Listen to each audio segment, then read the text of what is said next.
Buenos días, hermanos. Buenos días, familia. Un domingo que nos ha amanecido un tanto fresco, pero ya está calentando, se va a poner sabroso con la ayuda de Dios. El Señor le bendiga, el Señor le guarde a usted que me escucha, que me vea a la distancia. Espero que este sea un domingo en que el Señor hable a su corazón, un domingo en el que haya palabra para usted. Que sea, como siempre lo digo, ese bálsamo que sana nuestras heridas y ese vaso de agua que trae frescura a todo nuestro ser. Que el Señor nos guíe en esta mañana y allá donde usted está pueda meditar en la palabra de Dios y que la palabra de Dios le mueva a usted a hacer los cambios pertinentes en su vida. Ese es el fin último de la palabra de Dios, que nos mueva a hacer algo cuando el Señor, después de a través de su palabra, nos demanda algo, que nosotros hagamos los cambios necesarios para seguir en este camino, en esta trayectoria llamada cristianismo, el seguimiento, el seguir a Cristo. El Señor te bendiga en esta mañana.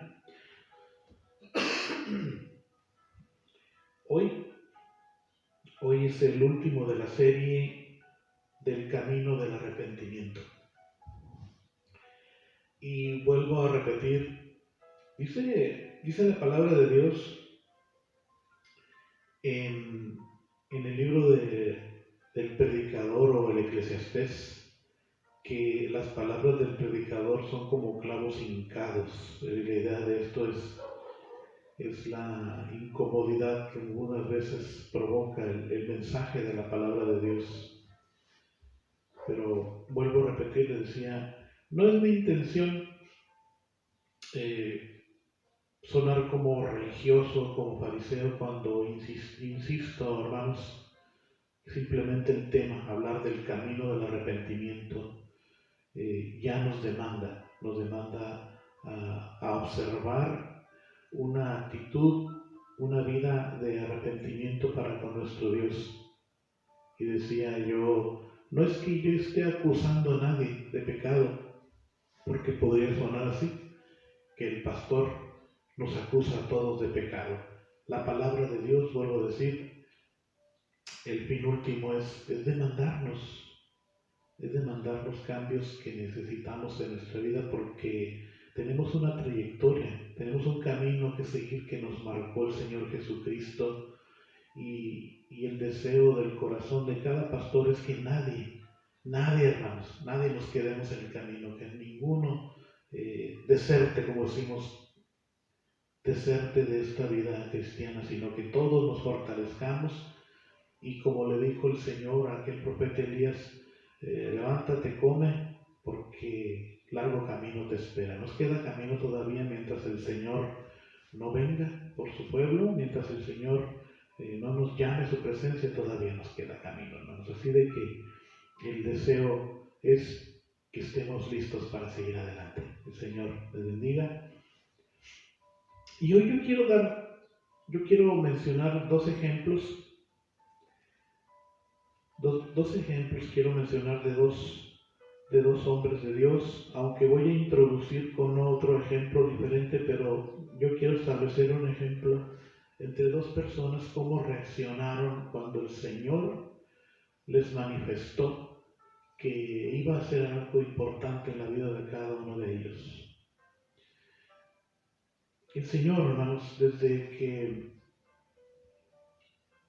que la historia bíblica nos empieza a relatar desde allá del jardín del Edén, cuando el ser humano, Adán y Eva en ese tiempo, decidieron desobedecer a Dios, desde ese momento el Señor estableció que el deseo de Él es la reconciliación, es la restauración, es la redención del mundo entero. En ese momento solamente Adán y Eva.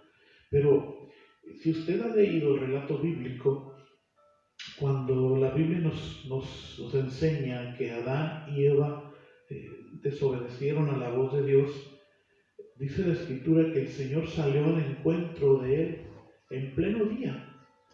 Y le preguntó a Adán, ¿qué has hecho? Y también a Eva le preguntó, ¿qué has hecho? Y nosotros debemos de entender, hermanos, entre líneas, que el Señor lo conoce todo. El Señor lo sabe todo. Así que la pregunta que Él hacía, ¿qué has hecho? No era cuéntame porque no lo sé. Nosotros podemos entender un tanto una pregunta retórica que buscaba a Dios una respuesta en el ser humano y a la vez le otorgaba una oportunidad para arrepentirse, pero no fue así. El ser humano y también tanto el hombre como la mujer se justificaron el uno al otro, ¿no? Uno al otro se culparon. Bueno, esa ha sido la historia del ser humano desde el principio, culpar a alguien. Pero el Señor sigue buscando la restauración y el Señor sigue poniendo a nuestro alcance la oportunidad para arrepentirnos delante de Él. No mucho tiempo después, allí también en el libro del Génesis, en el capítulo 4, nos cuenta la historia del primer homicidio. El primer homicidio que existió en la tierra. Y es el relato cuando la escritura nos dice que Adán y Eva tuvieron dos hijos. Tuvieron a uno que se llamaba Caín y otro que se llamaba Abel. Y dice la escritura que Abel le agradó trabajar criando ovejas, pastor. Y él se volvió pastor de ovejas y cada uno de ellos se dedicaron a diferentes labores. Caín se dedicó al campo. Y en algún momento cada uno de ellos trajeron ofrendas al Señor. Y Caín trajo del producto del campo y Abel trajo de sus ovejas, de lo más engordado, de lo mejor que tenía, y le entregó a Jehová. Y dice la escritura que se agradó Jehová Dios de la ofrenda que Abel le entregó, pero no así de la ofrenda que Caín le había traído. Bueno, pero la escritura dice que no se agradó de Caín. Lo voy a leer en la Biblia. Si usted quiere buscarlo también, está en Génesis capítulo 4. Dice así: y Abel trajo también de los primogénitos de sus ovejas, de lo más gordo de ellas, y miró Jehová con agrado, fíjese bien, a Abel y su ofrenda, pero no miró con agrado a Caín y la ofrenda suya. La mayoría de las veces pudiéramos pensar, hermanos, que el Señor no recibió con agrado precisamente o de manera principal las ofrendas. Pero la Biblia nos dice que en ambos casos miró con agrado a Abel y su ofrenda. Y también nos dice que a Caín no lo miró con agrado ni su ofrenda. La idea de esto es que algo había en la persona de cada uno de ellos que no le agradaba al Señor y por consiguiente tampoco lo que traían a entregarle al Señor. No era precisamente la ofrenda, era la actitud y quizá cómo vivía cada uno delante del Señor. Pero más adelante el Señor se da cuenta, vuelvo a decir, el Señor lo conoce todo. El Señor, dice la Escritura, el escritor sagrado de los Hebreos, que la palabra del Señor, el Dios mismo, pues, la palabra del Señor dice que es como espada de dos filos, es más cortante que cualquier espada de dos filos, que penetra hasta la médula, la coyuntura y los tuétanos, dice, y discierne los pensamientos y las intenciones del corazón. Ese es nuestro Dios. Dios conoce lo más recóndito de nuestros pensamientos. Es más, el Señor sabe antes de que actuemos, porque sabe lo que está pasando en nuestra mente y sabe lo que estamos maquinando. Y eso es lo que sucedió con Caín. Fíjese bien, Génesis 4, versículo 6. Yo estoy leyendo una versión que se llama Lenguaje Actual. Usted lo puede leer también en la Reina Valera. Me gusta mucho esto porque ahorita vamos a hacer una comparación, ¿verdad? Vamos a hacer una comparación. Vuelvo a decir, yo siempre lo repito, no es que una Biblia diga la verdad y otra no. Me gustan las palabras que escoge cada traducción, que son más entendibles para nosotros, más actualizadas, pues. Dice, Génesis 4, versículo 6, entonces Dios le preguntó a Caín, ¿por qué estás tan triste y enojado? Le dice, si haces lo correcto, siempre te aceptaré con agrado. ¿Se fija? Ya nos está diciendo algo la palabra de Dios. Si haces lo correcto, siempre te aceptaré con agrado. Pero si haces lo malo, el pecado está listo para atacarte como un león. No te dejes dominar por él. Y está como en signo de admiración. No te dejes dominar por él. La Reina Valera diría algo más o menos así. Así dice.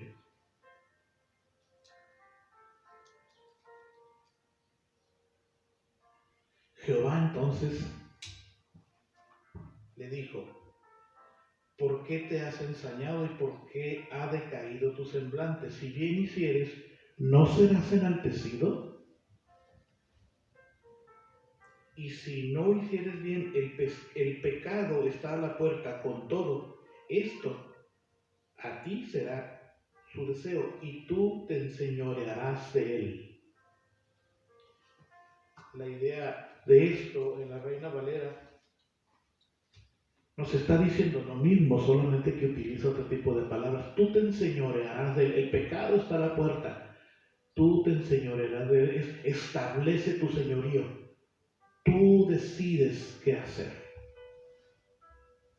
El Señor, hermanos, desde muy temprano en las Sagradas Escrituras vemos que Él nos está llamando continuamente al arrepentimiento. Qué bueno, hermanos. Mire, usted allá en su casa, medite en esto que le voy a decir. Qué bueno que el Señor eventualmente nos hace como cuando traemos una piedra en el zapato y no nos deja tranquilos. ¿Sí le ha tocado tener una piedrita en el zapato? Pues sí puede no caminarlo, pero él siente la molestia y luego de repente uno se remolinea como en vez de quitarse uno el zapato y sacar la piedrita, ahí anda uno sacudiendo el pie para que la piedra se vaya para otro lugar y ahí vamos caminando. Pero al rato, bueno, pues, diría yo, usando esta comparación tan burda, que el Señor muy continuamente viene a nuestra conciencia y como esa piedrita en el zapato ahí nos está diciendo, oye, mira, tienes algo pendiente, tienes que sacarlo. El Señor está buscando que nos acerquemos al trono de su gracia en arrepentimiento, pero un arrepentimiento verdadero. Hemos estado diciendo un arrepentimiento verdadero que se demuestre con actos de arrepentimiento, con frutos de arrepentimiento, decía Juan el Bautista. Hagan actos, decía, que demuestren verdadero arrepentimiento o den frutos de verdadero arrepentimiento. Decía él, haced pues frutos de arrepentimiento. Y el Señor continuamente nos está buscando porque Él desea que nadie se pierda, sino que todos nos arrepintamos y busquemos su ayuda. Vamos a orar para que el Señor bendiga su palabra. Señor bendito, gracias por tu palabra este domingo por la mañana, Señor, y gracias por este domingo precioso. Gracias por esa lluvia que cayó, Señor. Sin duda que tendremos bastante agua en tiempo de verano y Señor, te pedimos que bendigas nuestra tierra, Señor. Bendice nuestro estado, nuestro país, Señor. Y Señor, pedimos por todos aquellos que están pasando por gran tristeza, Señor, por la pérdida de algún familiar, por aquellos que están pasando por enfermedad, Señor, y también por aquellos que han vencido la enfermedad. Sigue fortaleciéndoles, Señor, en su cuerpo y en su espíritu, Señor. Gracias por este domingo, gracias por este tiempo. Yo te pido por cada familia representada que esté observando a la distancia, escuchando este mensaje. Sé tú, oh Dios, propicio a la vida de cada uno y a cada uno, oh Dios, dale la porción que necesita por los méritos de Jesús. Amén. Decía yo que iba a hablar de 2 ejemplos, pero voy a abundar un poquito más en el segundo ejemplo. Usted conoce, los que les ha tocado leer esta historia, y si no, le invito a que lea el primer libro de Samuel en sus primeros capítulos, y ahí nos habla de quién es Samuel y quién fueron sus padres y cuáles fueron las circunstancias que se dieron en su nacimiento. Y cuando ya había nacido este joven, este niño, y estaba habitando allá en el templo, así dice la escritura, que el sacerdote a cargo en ese tiempo se llamaba Elí. Y Elí era un hombre que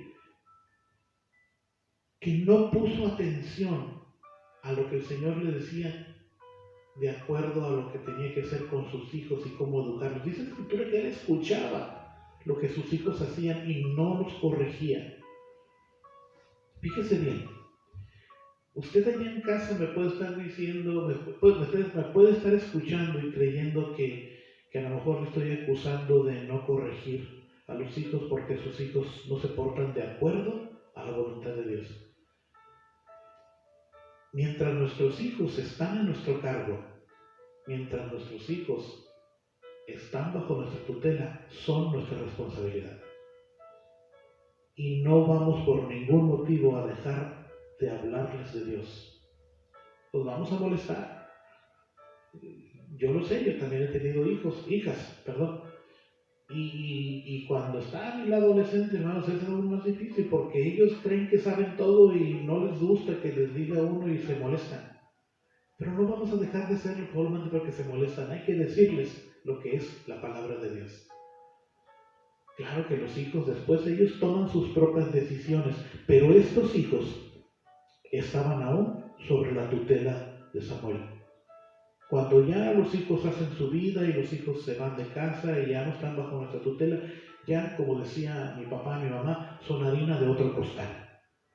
Pero mientras están bajo nuestra tutela, es nuestra responsabilidad indicarles el camino. Aunque se molesten, hermanos, aunque se molesten, algún día, créalo con fe, algún día ellos recapacitarán y tendrán la oportunidad de tomar decisiones de acuerdo a lo que se les enseñó o no. Pero el asunto es que el Señor le demandó a Elí, porque no corregía a sus hijos y se lo manifestó en algún momento a Samuel, a este joven. 3 veces le llamó el Señor, él no sabía. Este joven, Samuel, no sabía quién era Dios. Dice la escritura que él nunca había escuchado la voz de Dios. No lo conocía, pero la 4ª vez él entonces supo que era el Señor y le dijo algo. Le dijo algo que haría en la casa del profeta Elí. Y él se lo contó todo al profeta Elí. Primera de Samuel, capítulo 3, versículo 18 dijo: y Samuel se lo manifestó todo sin encubrirle nada. El Señor le dijo a Samuel: mira, voy a hacer algo en la casa de Elí que va a ser un espanto. Y le dijo exactamente qué es lo que iba a hacer. Algo extraordinariamente espantoso. Y dice la escritura que Samuel se lo manifestó todo sin encubrirle nada. Y vea la respuesta del sacerdote. Entonces él, el sacerdote, dijo: Jehová es, haga lo que bien le pareciere. Otras versiones dice: haga lo que sea su voluntad.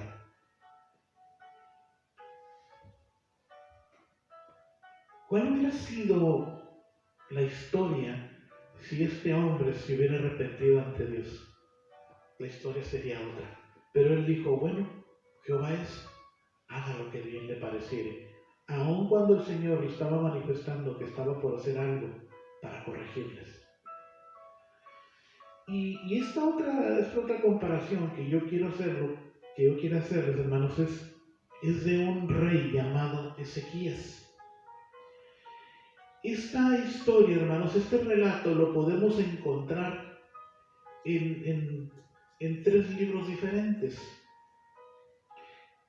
lo podemos leer en el libro de Reyes, en el segundo libro de Reyes, capítulo 20, desde los versículos 1 en adelante. También lo podemos leer en Isaías 38, versículo 1 al 22. Y también lo podemos leer en Segunda de Crónicas 32, del 24 en adelante.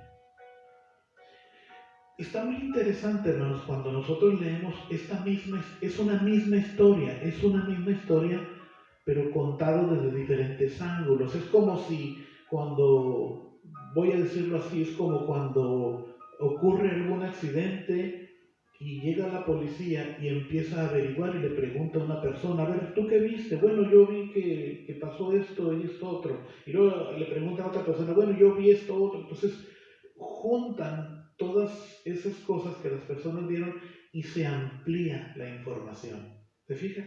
Entonces, a mí me agradó mucho leerlo en estos 3 libros porque encontré cosas muy interesantes. Todos nos hablan de algo que sucedió, que realmente así sucedió, pero algunos de ellos nos aportan algo muy interesante. Y yo voy a leer primero lo que nos dice, o voy a relatarnos, más bien, de manera general, cómo nos lo dice tanto Isaías como Segunda de Reyes. Y Segunda de Reyes e Isaías nos cuentan. Empieza el relato diciendo, en aquellos días enfermó el rey Ezequías. Y entonces el Señor envió al profeta Isaías a decirle, prepara tus cosas, ordena tu casa, todo lo más importante que tengas que hacer porque vas a morir. Y dice la Escritura que Ezequías, estando en su cama, se volteó contra la pared y entonces empezó a clamar a Dios y le dijo, Señor, trae a tu memoria que he sido una persona recta y justa delante de ti. Y dice la Escritura, en el libro de Reyes, dice que lloró Ezequías con gran lloro. Sí puedo entender, hermanos, cuando decimos, eso es lo que me agrada, lo que agrega el libro de los Reyes. Lo voy a buscar. No tenía pensado leérselo para no extenderme tanto. Segunda de Reyes, capítulo 20. Eso que agrega Segunda de Reyes me parece bien interesante.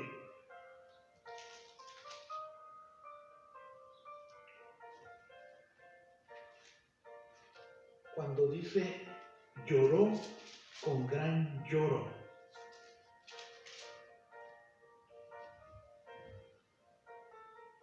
Entonces, él dice, capítulo 20, versículo 2, dice, volvió su rostro a la pared y oró a Jehová y dijo, te ruego, oh Jehová, te ruego que hagas memoria que he andado delante de ti en verdad y con íntegro corazón y que he hecho las cosas que te agradan. Y lloró Ezequías con gran lloro.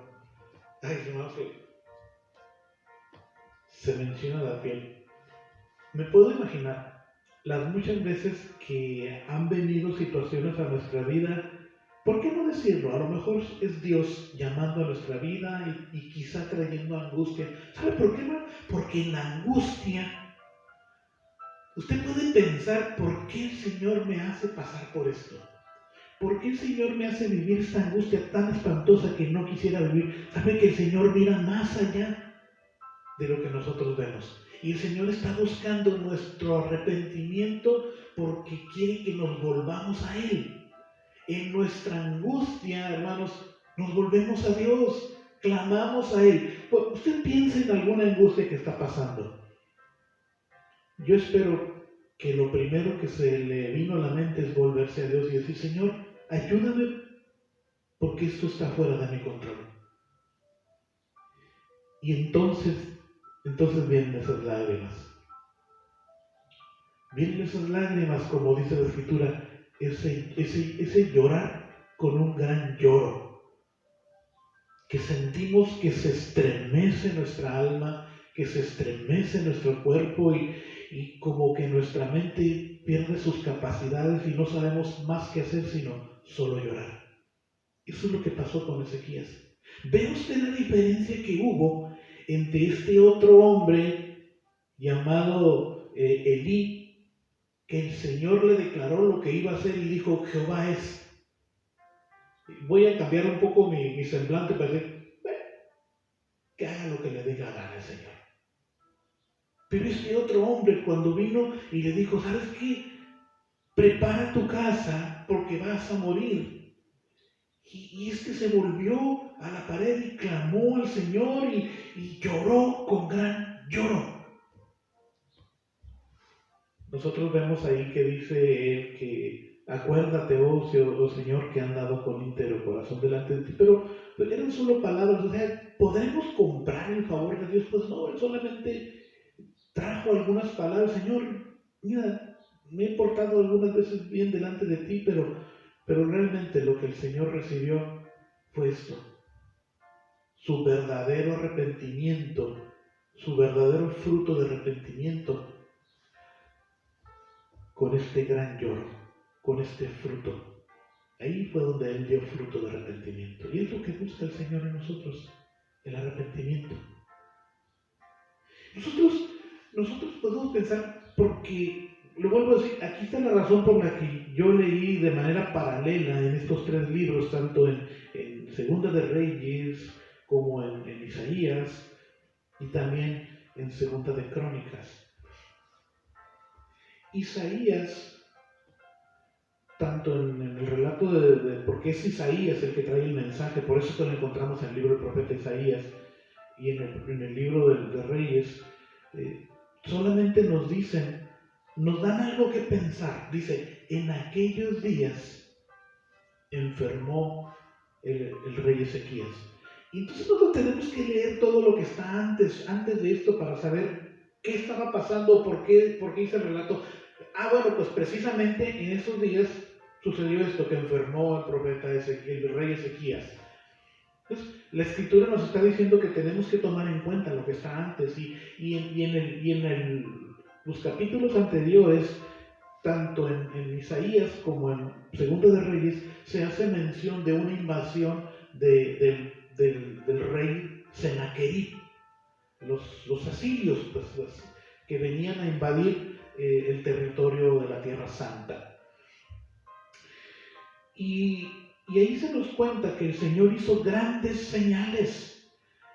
El Señor nos dice que el Señor prosperó y bendijo la vida de este hombre, este rey llamado Ezequías. Y por eso es que a mí me agrada mucho lo que nos cuenta el libro ahora de Segunda de Crónicas. Segunda de Crónicas sí nos dice qué es lo que estaba pasando en la vida del rey Ezequías y que entonces el Señor tuvo que intervenir en su vida porque él se estaba desviando. Ponga atención, yo estoy leyendo ahorita una historia, estoy hablando de la historia bíblica, pero lo estamos aplicando, estamos buscando una aplicación para nuestra vida. Y hace rato decía, algunas veces vienen angustias, cosas espantosas a nuestra vida, tristes, y entonces es cuando volteamos nuestra vista al Señor. Y podemos entonces decir, ¿por qué, Señor, está pasando esto? Bueno, el Señor siempre tiene respuesta. Algunas veces no responde, algunas veces el Señor queda en silencio. Pero en el relato del profeta Isaías que encontramos en Segunda de Crónicas, el escritor, la palabra de Dios nos dice algo muy interesante. ¿Qué es lo que estaba sucediendo en la vida de Ezequías? La razón por la que entonces el Señor decidió intervenir en su vida. Segunda de Crónicas 32:24 dice, en esos días Ezequías se puso tan enfermo. Estoy leyendo la traducción en lenguaje actual. Me gusta mucho esta. En esos días Ezequías se puso tan enfermo que estaba a punto de morirse. Sin embargo, le pidió a Dios que lo sanara y Dios le dio una señal de que así lo haría. El versículo que sigue, hermanos, dice: pero Ezequías fue tan orgulloso que no le dio gracias a Dios por su ayuda. Entonces Dios se enojó tanto que decidió castigar a Ezequías y también a todos los de Judá y de Jerusalén. Sin embargo, Ezequías y los que vivían en Jerusalén, fíjese bien, se arrepintieron de su orgullo. Así, mientras Ezequías estuvo con vida, Dios dejó en paz a los habitantes de Judá y Jerusalén. Por amor me salvaste de la muerte. ¿Se fijan, hermanos?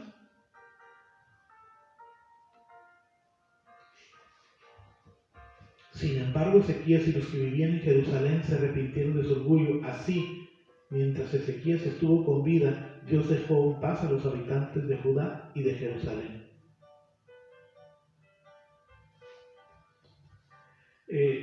Hay una cosa bien interesante que encontramos en el relato que Isaías hace cuando le da la noticia el Señor a Ezequías. Está bien interesante.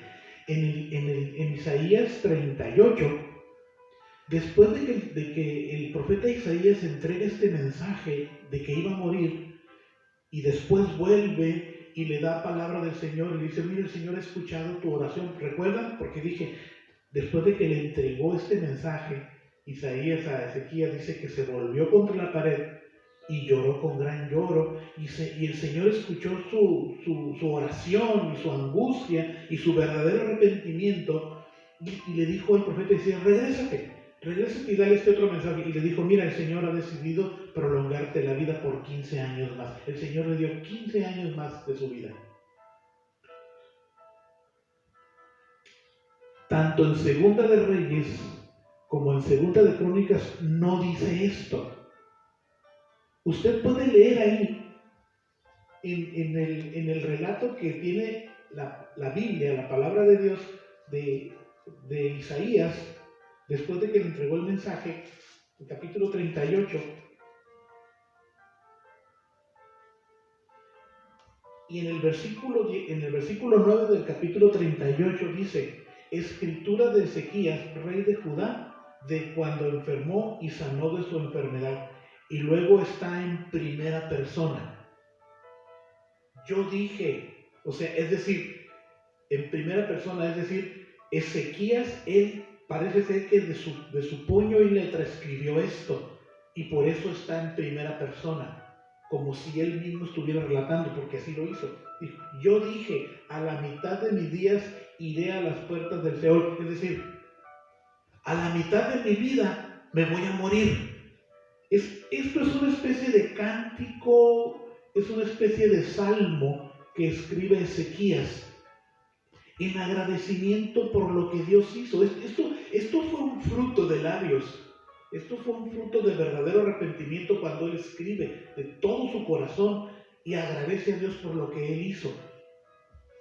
Y en medio de esto, cuando él escribe, Ezequías, él dice estas palabras en medio de tantas palabras que usted lo lee en Isaías, en el capítulo 38, en el versículo 17: por tu amor, dice, me salvaste de la muerte.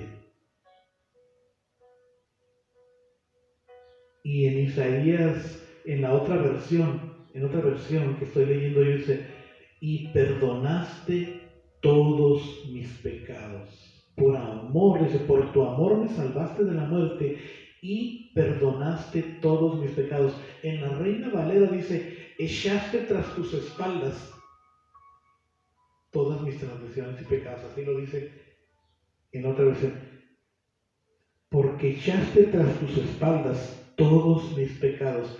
La idea de esto es que en algún momento él se arrepintió.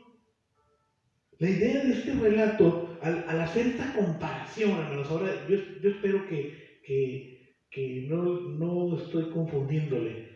al hacer esta comparación entre este hombre llamado Elí y este otro hombre, este rey llamado Ezequías, es que en uno hubo una completa y total indiferencia cuando el Señor le estaba avisando que estaba a punto de suceder algo espantoso en su vida y dijo, pues que el Señor haga lo que bien le parezca. Pero en este otro, él clamó y oró a Dios y lloró con gran lloro. Y hubo respuesta de Dios. Hubo intervención de Dios. Sí, hermanos, me estoy dando a entender. ¿Cuál es nuestra actitud cuando de repente a nuestra vida viene alguna situación que no le vemos ni pies ni manos? No sabemos lo que está sucediendo. ¿Sabe que una situación difícil en nuestra vida nos puede endurecer el corazón o nos puede volver a Dios, volvernos sensibles a Él? ¿Cuál, amigo, hermano que me escucha, familia, cuál sería su actitud si de repente a su vida le asaltan situaciones como esta? Difíciles de digerirlas, difíciles de vivirlas. Simplemente decir, ¿por qué nos vienen estas desgracias? Y Señor, ayúdame. Es decir, la idea de esto es volvernos a Dios y pedir su misericordia. Y hurgar en nuestra vida y ver qué ha pasado. En la vida de Ezequías dice que hubo orgullo en la vida y no le agradeció a Dios por su intervención. ¿Cuántas cosas, hermanos, pueden suceder a diario en nuestra vida y no tomamos en cuenta a nuestro Dios, y desde ahí poco a poquito nos estamos desviando y la soberbia y el orgullo se están apoderando? No necesita usted decir, ay, pero yo no soy orgulloso como aquellos que son bien estirados, ¿no? Y ni saludan a la gente, y saludan a la gente como si fueran menos, como viéndolos hacia abajo. Algunas veces hay un orgullo escondido en el corazón que empieza por no reconocer la intervención de Dios, por no agradecerle a Dios su intervención en nuestra vida. Ahí se está gestando el orgullo y la soberbia. Reconózcale a Dios. Reconózcale todo lo que Dios hace en su vida. Desde la mañana reconózcale, Señor. Fíjese que algunos pueden decir, pero el día amaneció muy lluvioso, muy frío, ¿qué le voy a decir? Agradezcale a Dios por ese día frío y lluvioso. Agradezcale porque va a haber agua. Y cuando venga el tiempo de la primavera, agradezcale a Dios porque van a empezar a florecer por todos lados las plantas y las flores y todo se va a poner verde. Aunque tenga que usted andar arrancando un montón de plantas como hace unos días anduvimos aquí en la iglesia arrancando todas las ramas que crecen después de la lluvia. Agradezcale a Dios porque todo lo que Él ha hecho funciona. Agradezcale porque amaneció usted con bien. Agradezcale porque usted tuvo un plato en su mesa que llevarse a la boca. Agradezcale a Dios. ¿Sabe? Hemos avanzado en gran manera en el conocimiento de Dios, en el conocimiento de su soberanía, cuando nuestras oraciones son mayormente agradecimiento que reclamos a Dios. Una persona que reconoce el señorío y la soberanía de Dios siempre está agradecida con Dios. Agradezcale a Dios. Yo no minimizo, hermano, familia, usted que me escucha, yo no minimizo, yo no hago menos pues sus problemas, no es el punto. Todos tenemos nuestras situaciones. Yo le estoy sugiriendo que reconozca a Dios en su vida. Y primero que nada, usted va a ver cuál va a ser la forma en que usted observa la vida.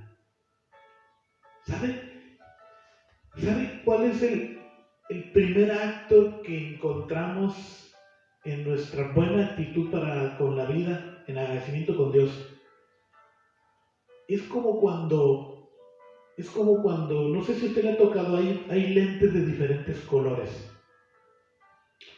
Si usted se pone unos lentes que son para ver, usted va a ver mejor. Si usted se pone unos lentes que son oscuros, usted va a ver oscuro, le va a tapar del sol. Hay unos lentes muy chistosos, hay unos que se ven rojo, que se ven de diferentes colores. La actitud que asumamos para con Dios son como unos lentes que nos ayudan a observar la vida de diferentes maneras. Asuma usted en su vida agradecimiento, la actitud de agradecimiento, y usted va a observar la vida, que la vida es preciosa. Allí en medio de los problemas, en medio de la situación, usted se va a dar cuenta que la vida es preciosa. Al decir preciosa es de gran precio y también es hermosa. Es de gran precio. Yo le decía a alguien hace unos días, Dios es el dador de toda buena dádiva y todo don perfecto, y la vida es un don precioso de Dios. Y si el Señor nos concede la vida todos los días, es porque es buena. Dios no da cosas malas. Y si hay problemas, hay dificultades, voltee su vista a Dios y obsérvese hacia adentro. Haga una revisión interna en su vida y diga, Señor, ¿hay algo que estorba en mi vida? ¿Hay algo de lo que me tengo que arrepentir? Y dele gracias a Dios por la oportunidad de arrepentirse y estar a cuentas con Él. Estemos a cuentas con Dios. El Señor le dijo a Caín, vuelvo a leer con lo que empecé, si haces lo correcto, siempre te aceptaré con agrado. ¿Usted desea que el Señor le acepte con agrado? Yo sí, y no le digo porque soy el más correcto del mundo. Creo que no. Creo que tengo muchas fallas y estoy trabajando en ello, pero estoy muy agradecido con Dios porque Él me demuestra que necesito arreglar mi vida. Si haces lo correcto, siempre te aceptaré con agrado, pero si haces lo malo, es como una alerta. El Señor dice, el pecado está listo para atacarte. Cuidado, como un león, no te dejes dominar por él. El Señor nos está diciendo que nosotros tomamos la decisión. Si nos dejamos dominar por el pecado o nos arrepentimos y damos fruto de arrepentimiento. Familia, hermanos, amigos, el Señor nos bendiga en esta mañana. Bendiciones. Hoy terminamos con esta serie que nos habla del camino del arrepentimiento. Acérquese a Dios. Quizá el Señor está llamando para que hurgue en su vida y le entregue todo lo que está ahí, que no haya nada que estorbe, porque Él quiere que haya una buena relación entre Él y nosotros. Él quiere que seamos aceptos delante de Él. Padre bueno, agradecemos tus bondades, tus misericordias. Gracias por este nuevo día. Gracias porque hoy estamos iniciando con un nuevo horario. Significa, Señor, que ya va a empezar a cambiar el tiempo, que vamos a empezar a ver todo florecer, Señor. Y ayúdanos, Señor, a seguir en la siguiente etapa en la que tú nos presentes.